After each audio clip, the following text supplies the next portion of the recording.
Sri Lanka tourism promotion bureau દ્વારા મુંબઈ સ્થિત શ્રીલંકાના કોન્સ્યુલેટ જનરલના વિશેષ સહયોગથી અમદાવાદની હોટેલ ક્રાઉન પ્લાઝા ખાતે એક ભવ્ય ટ્રાવેલ ટ્રેડ રોડ શો અને નેટવર્કિંગ ઇવનિંગનું સફળતાપૂર્વક આયોજન કરવામાં આવ્યું હતું.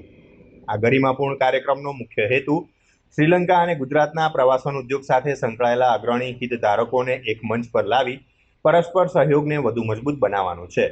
આ પ્રસંગે ભારત તરફથી પ્રશાંત મદલાણી, ચેરમેન TAAI ગુજરાત, શ્રીરામ પટેલ, માનદ secretary general TAAI, Raunak Shah, managing committee member TAFI અને મુંજાલ ફિલર, પ્રેસિડેન્ટ TAG જેવા પ્રવાસન ક્ષેત્રના અગ્રણી આગેવાનો ઉપસ્થિત રહ્યા હતા. જ્યારે શ્રીલંકાના પ્રતિનિધિમંડળનું નેતૃત્વ સ્લેટોના પ્રેસિડેન્ટ નલિન જયસુંદરા, શ્રીલંકન એરલાઇન્સના regional manager Fauzan Farid, sales manager Suman Udayakumaran અને ફિટ્સ એરના સેલ્સ મેનેજર ઇમ્તિયાઝ મુનશીએ કર્યું હતું.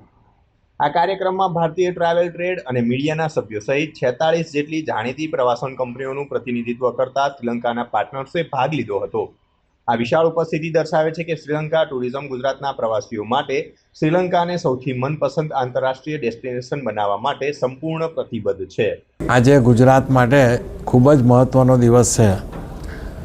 કેટલા વખતથી, કેટલા વર્ષોથી આપણે રાહ જોતા હતા કે અમદાવાદથી ડાયરેક્ટ કનેક્ટિંગ કોઈ ફ્લાઇટ હતી નહીં, જે આજે સવાર ચાલુ થઈ. અઠવાડિયામાં 3 દિવસ માટે આપણે હવે બોમ્બે કે ચેન્નઈ જવાની જરૂર નથી. શ્રીલંકા ટુરિઝમ ડિપાર્ટમેન્ટ પણ એમના સપોર્ટથી ઘણી બધી સુવિધાઓ ત્યાં એમને ક્રિએટ કરી છે. આ ફ્લાઇટ શરૂ થવાથી ટ્રાફિક વધશે. વર્લ્ડમાં સૌથી વધુ જે પ્રવાસ કરતા હોય છે જે આપણા ગુજરાતીઓ છે, અને સૌથી નિયરેસ્ટ કન્ટ્રી કોલંબો છે, શ્રીલંકા છે. આનાથી ડેસ્ટિનેશન વેડિંગ માટે બી એક બહુ સારી ઓપોર્ચ્યુનિટી આપણા માટે ખુલી, બિઝનેસ ઓપોર્ચ્યુનિટી ખુલી. આપણા સંસ્કાર અને સંસ્કૃતિ જે સિમિલર છે તે હવે વધારે સારી જળવાઈ રહેશે, અને આના ઉપરથી આપણા બંને કન્ટ્રી, બંને નેશન વચ્ચેના જે રિલેશન જબરજસ્ત સ્ટ્રેન્થન થશે. હવે આના પછી શ્રીલંકા એરલાઇન પણ ફરી ચાલુ કરવા જઈ રહી છે, અને એના ચાલુ થવા પછી કનેક્ટિવિટીમાં ઓર વધારો થશે. વિઝા ઓન અરાઇવલ છે, ક્રાઇમ રેશિયો ત્યાં ઓછો છે, અને આપણે ગુજરાતીઓને ભાવતા ભોજનની બી ત્યાં ખૂબ સારી વ્યવસ્થાઓ છે, જેથી ટુરિઝમ ડિપાર્ટમેન્ટ ખૂબ સારી રીતે આગળ એના ચાન્સીસ આપણા વધી ગયા છે, અને people will be more happy particular with this direct connection. Thank you so much. Aibowan, good evening.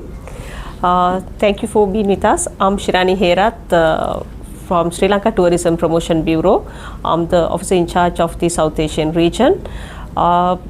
India remains as the #1 tourism generating market for Sri Lanka, and last year of course we have received 531,000 tourists from India.